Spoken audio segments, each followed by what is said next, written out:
In terms of measurement, i.e. at what value should biological asset and agricultural produce be recognized at, for biological asset under paragraph 12, at initial recognition and at every end of reporting period, it should be at fair value minus cost to sell.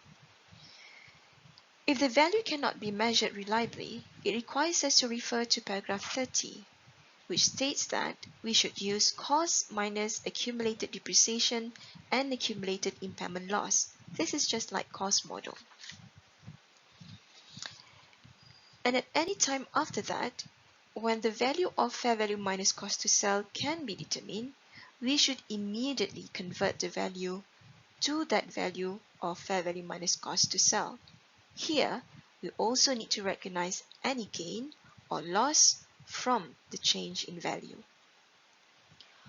Also, if our biological asset meet the criteria of non-current asset held for sale and will be transferred to current assets as held for sale, at this point we definitely know the value to be sold at, and that is an indication that the value can be reliably measured at that time. For agriculture produce under paragraph 13, at its point of harvest, it should be at fair value minus cost to sell. And this value will be the cost for inventory under MFRS 142 if the agriculture produce is also directly recognized as inventory without going through any other required processing. Few things to highlight. In practice, for biological asset with too little biological transformation like wheat sowed immediately before the financial year end, it will be impossible to get the fair value minus cost to sell value. Similarly, for the pine trees that are planted for their lumber, it requires 30 years before it matured and have value. Therefore, annual transformation will give immaterial change in value or no value at all. Where fair value cannot be reliably measured, it is actually very unlikely for most biological assets to not have value, because even if there is no market yet for the biological asset at that stage, we still have the cost that we incurred to come to that stage. That can be the starting point. But remember this, the moment that fair value minus cost to sell value is available, we must take that value and should never revert back to cost, regardless of whether the fair value minus cost to sell value is higher or lower than the value from cost model. As for assessing the fair value, we can either use market approach or income approach. If you look at market approach, we must first refer to an active market for our biological asset or agricultural produce. For example, what is the market price for our livestock or fruits at a point in time? That would be a good reference for the fair value, even though we might not want to sell them yet. Otherwise, if our biological asset or agricultural produce has no active market currently, then perhaps we could refer to our previous sales. What price did we manage to sell our livestock or fruits, and what was the cost like? If this is our first time, thus we never have experienced selling our biological asset or agricultural produce, then we can look at similar assets. For example, say that we have cattle size medium. By the way, if we refer to USDA cattle size, we have large, medium, and small, and these three sizes sell at different base price in the market. Now say that there is no market for medium-sized cattle in our market that we have access to, but there is a market for large-sized cattle. So the price for large cattle can be used as a starting point, then perhaps we adjust the price with the differences in character of medium-sized and large-sized cattle. Or, if we have grade B fruits that has never been marketed in our market, then we can start with grade A of similar fruit that market is available to us. Or we can also use sector benchmark. For example, again, We want to know the fair value of our cattle, but we do not have the price for the cattle, but we do have market for its meat. So we can use the per kilogram price of meat to get to the fair value of our cattle. And how about biological asset that is attached to land? For this case, we have no choice but to compare between raw land and land with biological asset. For example, we have cabbage farm. Cabbage tree is attached to land, and we know land is not part of biological asset. So one way to get to the value of our biological asset, still attached to land, is to find out what would our farmland be valued at without the cabbages, and what is the value if we were to sell the farm with cabbages on it. The difference would be the value of our cabbages. That is if we do not have market for our cabbages. Or another example, say that we have orchard with apple trees, and apple fruit still attached to the trees and not been harvested yet. We know that land is not part of biological asset, and apple trees are also not part of biological asset. Only apples on the trees are our biological asset. So what will be the fair value of our apples still attached to the trees? What we can do is to find what is the value of a similar apple orchard without fruits and value of similar apple orchard with fruits on the trees that are staged similar to ours, either all ripe and ready to be harvested or still not matured. The difference will be the value of the apples on trees, thus our biological assets. Another thing to consider is the transportation cost. Should it be included in the cost deducted from fair value to get to the fair value minus cost to sell? Here, we have to use our judgment. Say for example, we could sell our cattle without going to a physical market. Then, transportation cost is not crucial for us. But if we could never be able to sell our cattle without sending it to a center where all sellers and buyers of cattle gather and make their deal there, thus transportation is crucial to the assets, thus will be included as cost to be deducted from fair value to get to fair value minus cost to sell. However, all these depends on us. What is our policy? And we really need to use our judgment. Bottom line is, if we feel that transportation cost is crucial, we could always disclose that fact in our financial report and assess our fair value minus cost to sell accordingly.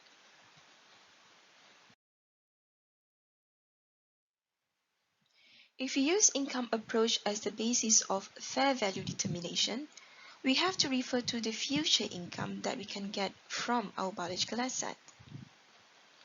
That is, we need to look at the future cash flows, both inflows and outflows, in the future and discounted it to the present. For bearer assets, we need to look at the cash flows that it brings in the future.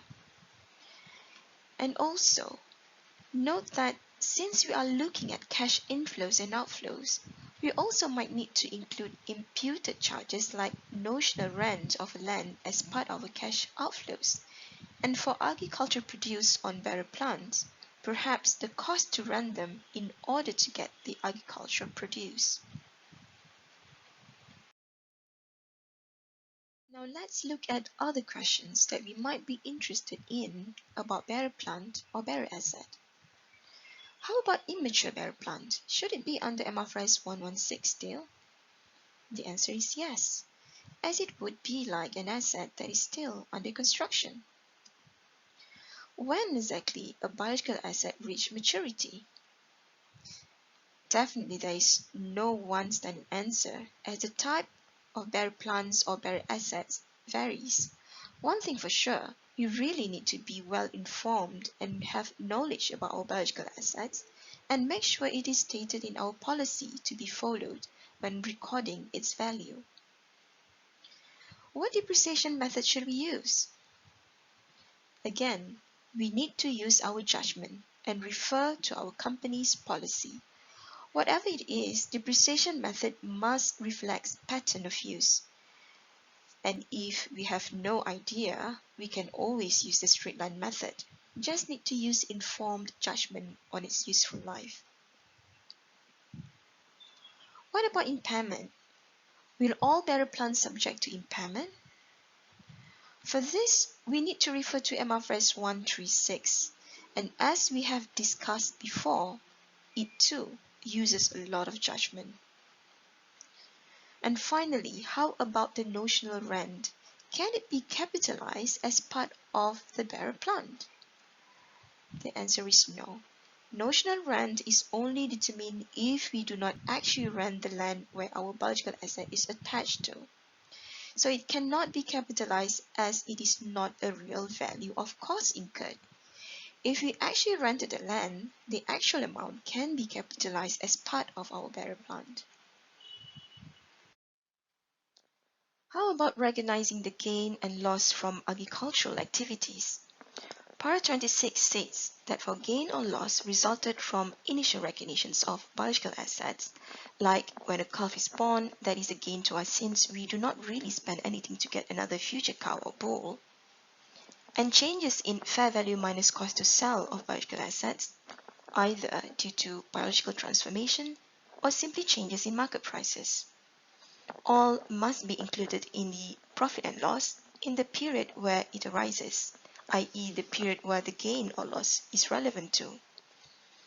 Similarly, for gain or loss from initial recognitions of agricultural produce, it too must be included in the profit and loss in the period where it arises. The main point here is to emphasize the relevant financial year where the gain and loss must be recognized.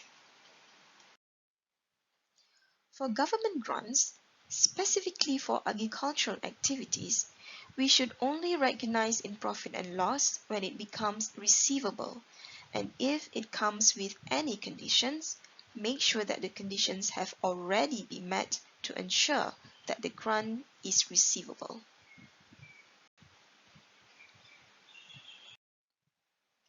Finally, in terms of disclosure, for general disclosure, we need to disclose the aggregate gain or loss from both initial recognitions of biological asset and agriculture produce, as well as from changes in fair value minus cost to sell for biological asset. The standard also requires reporting entity to provide description of each group of biological asset. On the questions of where exactly should this be presented, the standard is silent. But if you refer to MFRS 101, any disclosure could be presented either on the face of the statement or in notes to the accounts. Therefore, gain and loss could be presented as a separate line item in income statement or disclose them in the notes to accounts.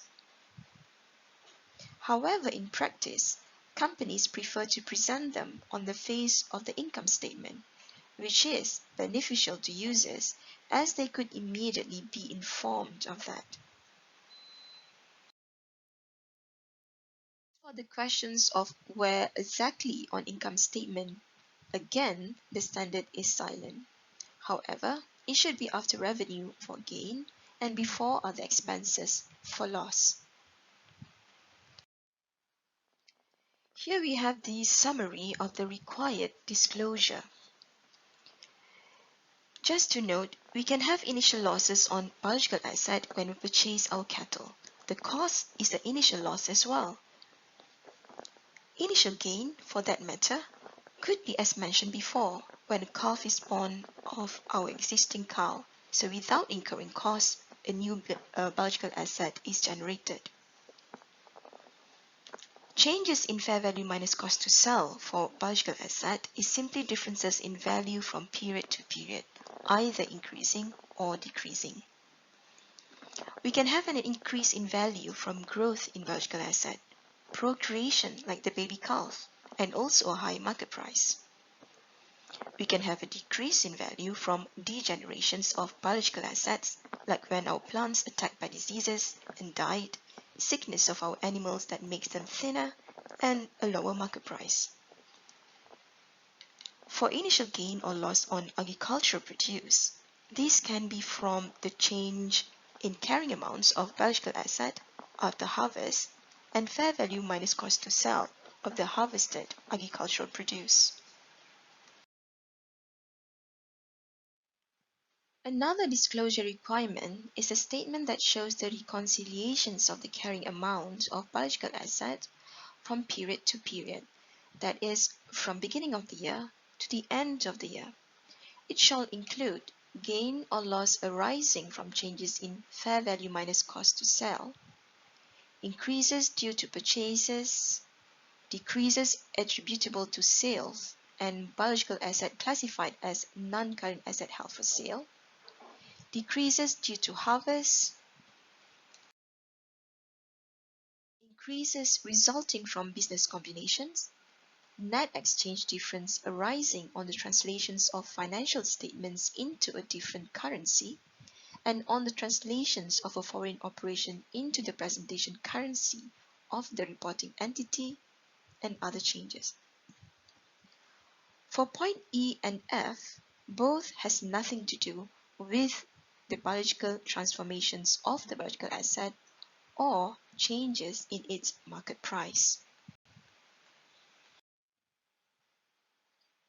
This is a draft of the reconciliation statement.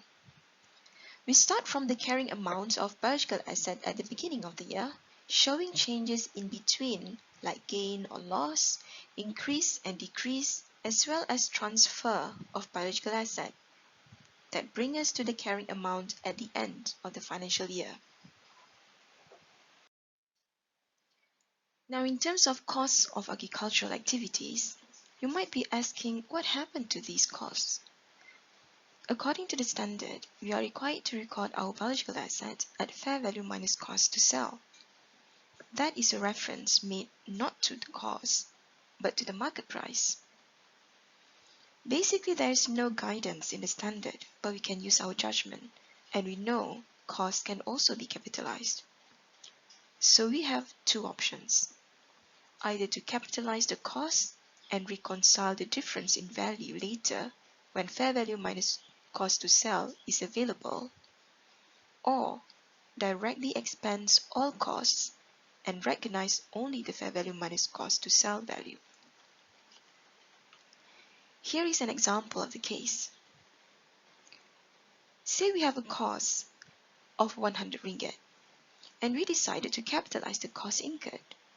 So we will debit it as biological asset, thus capitalizing it and credit cash.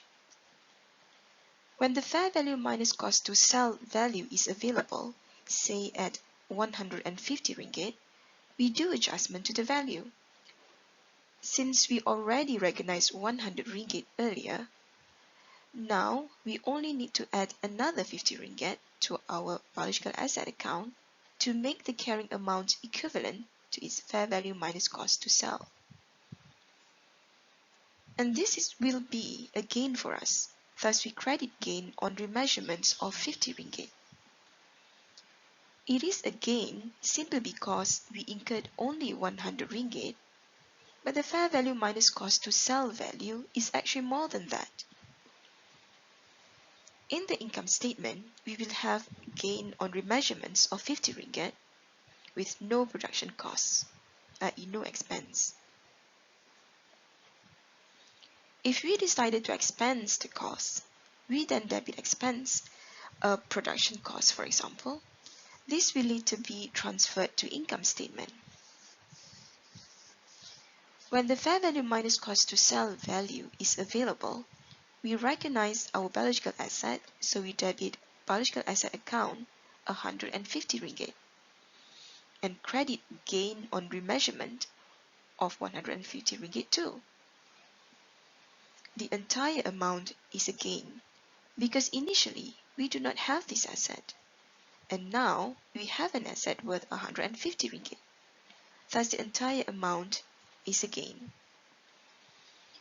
In the income statement, we will have a gain on remeasurements of 150 ringgit.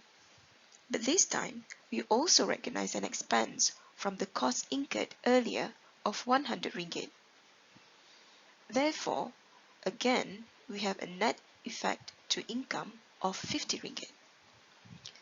This shows that regardless of the method used, you will still have the same net effect to the income statement. But remember this, however you want to treat it, make sure you refer to your company's policy. Before we end this discussion, let's see an example of records from a dairy farm. Please note that there is a mistake in the PowerPoint that I have shared in Putra Blast. The left column should be the current year and the right column should be the prior year. For a dairy farm, the main produce will be milk, while the dairy cows will be bearer asset. In this example though, the farm also sells them. Thus the cows are its biological assets instead. This one is from its statements of financial position. Over here, we have two groups of biological asset, mature and immature. This is an extract from the statement of profit or loss and other comprehensive income or income statement. Here we have under total revenue the fair value of milk produced and sold. We also have gain arising from change in fair value minus cost to sell value of dairy livestock.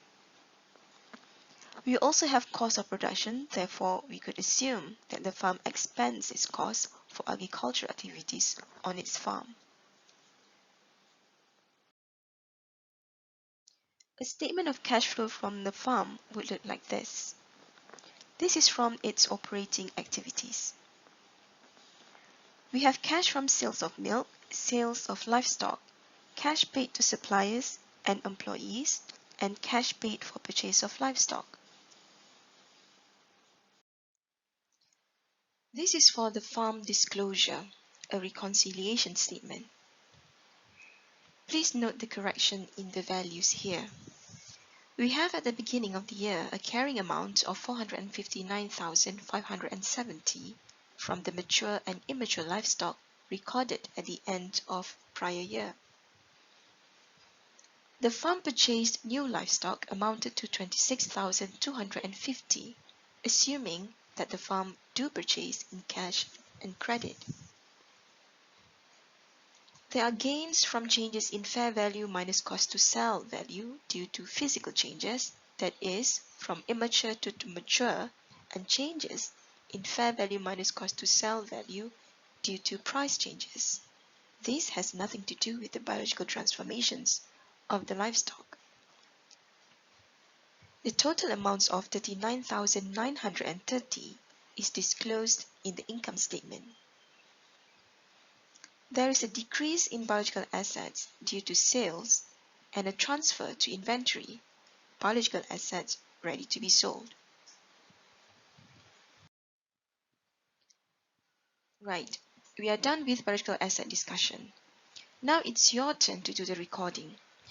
There is an exercise on Kudasan cattle farm Berhad in your Putra Blast. Please have a go at it. Please also note that cattle will change from immature to mature. Thus, this will be a source of change in value for each group. As for the reconciliation statement, companies are encouraged to show the changes in this statement. In the question, table number 3 and 5 are examples of this required disclosure. Note number 1 in the tables in the question refers to change in price calculated on the opening balance of immature and mature animals for the year. That is all for the discussion on agriculture. You may now go to this link to test your understanding. We might have a discussion on the exercise, however, it will only be an effective learning if you try it yourself first, okay? In our next video, we'll probably be talking about financial liabilities. Please have a read on financial liabilities in MFRS 9, and for this course, we specifically will be focusing on bond. So have a read on bond too. Please replay this video to see if you missed anything. If you have any questions, leave a comment in the forum dedicated for this topic. Until the next video, thank you very much for your attention, and wassalamualaikum warahmatullahi wabarakatuh.